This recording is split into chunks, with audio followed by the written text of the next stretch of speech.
Frida Kahlo and Her Animalitos by Monica Brown, illustrated by John Parra.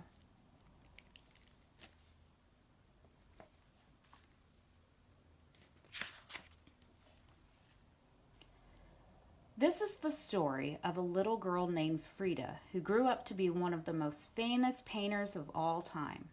Frida was special.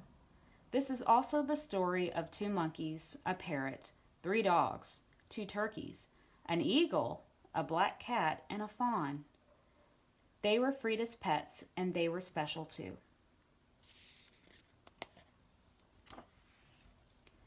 Frida had a parrot named Bonito.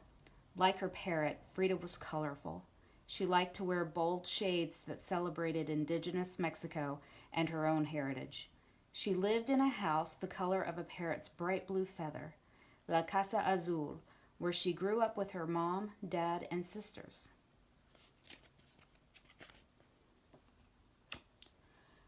Frida had a pet fawn named Granizo.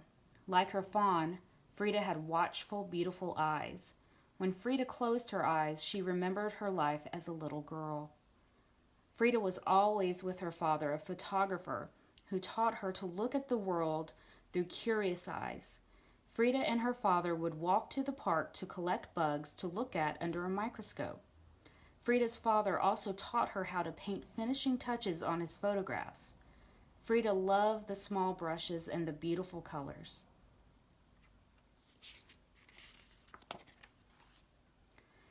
Frida had a cat with black, shiny fur, the same color as her long, dark hair. Like a cat, Frida was playful, but as a child, Frida couldn't always play. When Frida was 6, she got very sick. She was in bed for a long time. But little Frida didn't get sad or bored. Instead, she used her breath to make mist on her window, and then she drew a door with her finger. Frida used her big imagination and curious eyes to walk out the door with a magic friend, a little girl who danced and played like a kitten. Frida was independent like a cat. Frida's sickness left one of her legs different from the other, and children made fun of her, but this didn't stop Frida from skating and riding bikes and rowing on the lakes of Chapultepec Park so that her leg could get stronger. Frida was not afraid to do things other little girls didn't usually do.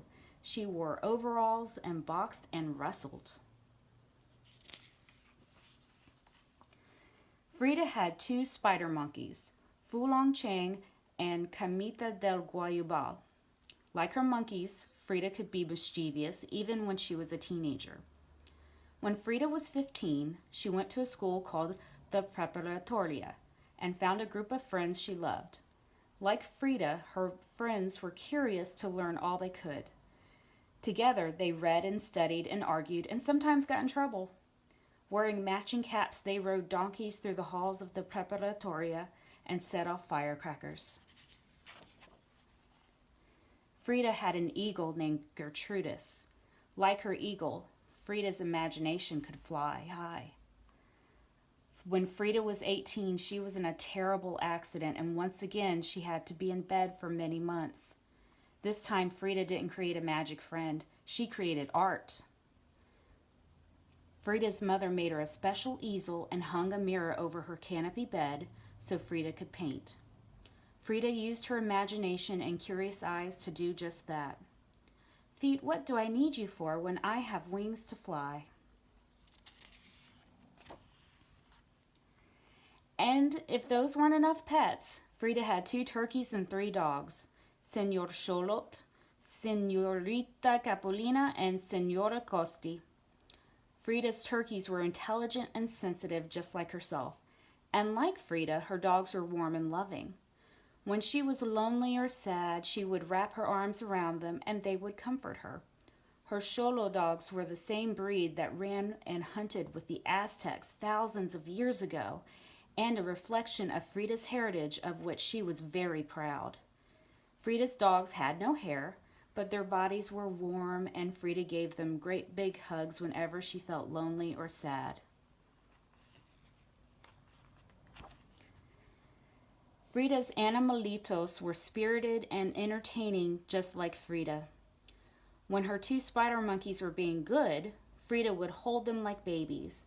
When they were being mischievous, they would steal socks and fruit and leap through the windows so no one could catch them.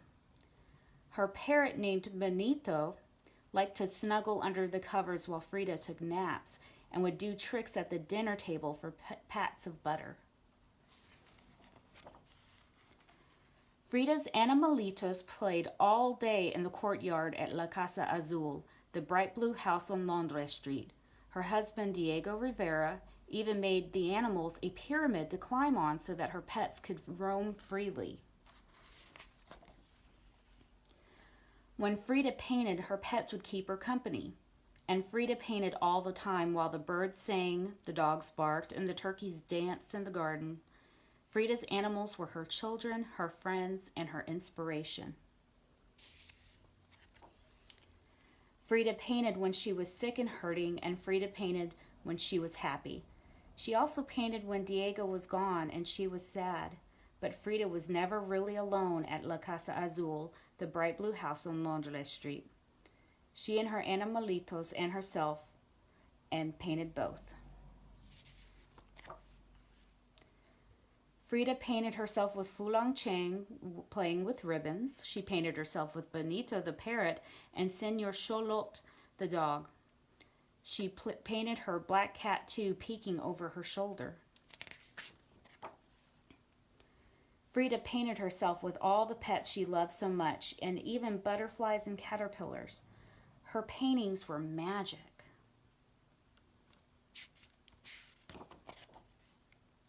And today, if you visit La Casa Azul in Coyoacán, just outside of Mexico City, you might hear the sound of a bird or see the black cat jump from the pyramid that sits in the courtyard of the bright blue house on Londres Street, where Frida and her animalitos lived so many years ago.